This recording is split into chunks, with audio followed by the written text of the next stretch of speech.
Béninoises, Béninois, mes chers compatriotes, depuis le samedi 30 janvier dernier, la Cour constitutionnelle a rendu publique la liste des candidats à l'élection présidentielle de février-mars 2016. Mon nom y figure bel et bien, mon dossier de candidature a donc été retenu puis validé. Néanmoins, j'avais voulu, et j'ai surtout espéré, faire de cette élection un premier pas dans le processus de l'approfondissement de la démocratie, en souhaitant que nous passions progressivement d'une démocratie d'argent vers une démocratie d'idées. Parce qu'aujourd'hui, il faut bien admettre que depuis bientôt 25 ans, le processus démocratique que nous avons mis en place a été entièrement structuré autour de l'argent. Et c'est ce que j'appelle la démocratie de l'argent. Dans cette démocratie, le pouvoir d'achat et le pouvoir d'État, ça se vend et s'achète. Dans ce système de démocratie d'argent, seuls les médiocres sont mis en exergue au détriment des meilleurs. J'avais espéré que cette élection permettrait donc un approfondissement durable de notre système démocratique. Je me rends compte que le pays n'est pas prêt. Je me rends compte aussi que les populations elles-mêmes ne sont pas prêtes. Je me rends compte enfin et surtout, avec beaucoup de désolation, que les élites ne sont pas encore prêtes à construire une démocratie d'idées. C'est la première fois que depuis 1991, il y a un président sortant qui choisit de montrer au peuple son successeur, comme si nous étions dans une monarchie. Plutôt, j'allais dire, comme si nous étions dans une république bananière. À partir de cet instant-là, tous les moyens de l'État sont mis à sa disposition de façon totalement inélégante.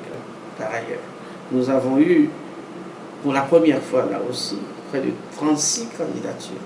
Je ne pense pas, sérieusement, qu'il y ait 36 projets de société différents qui s'affronteront dans cette élection.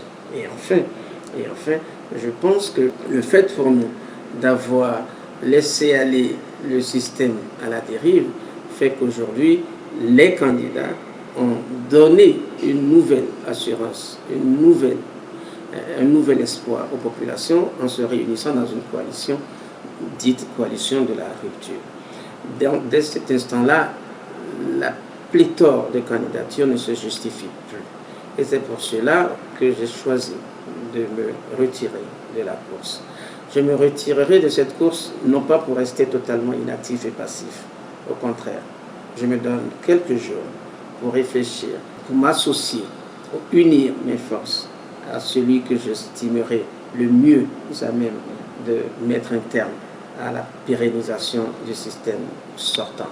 Je le ferai d'autant plus que dans mon programme, comme j'ai toujours dit, j'ai 3 préalables essentiels qui, me semble-t-il, sont des conditions sine qua non pour le décollage économique de notre pays. Je veillerai à ce que celui avec qui je me lancerai dans la bataille puisse accepter que ces 3 préalables soient intégrés dans son programme. Il s'agit notamment, je le rappelle à toutes fins utiles, du travail sur les états généraux de l'État afin de modifier substantiellement la conception que nos compatriotes ont de l'État, à savoir l'État gâteau à part multiples et infini.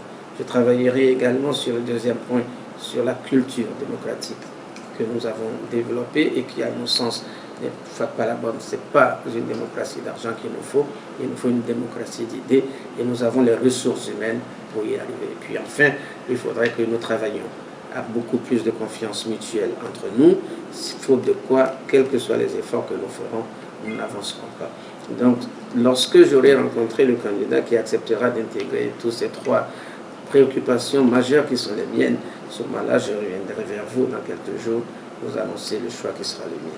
Je souhaite bonne chance à notre démocratie, bon vent à notre pays et surtout que nous ayons des élections apaisées. Je vous remercie.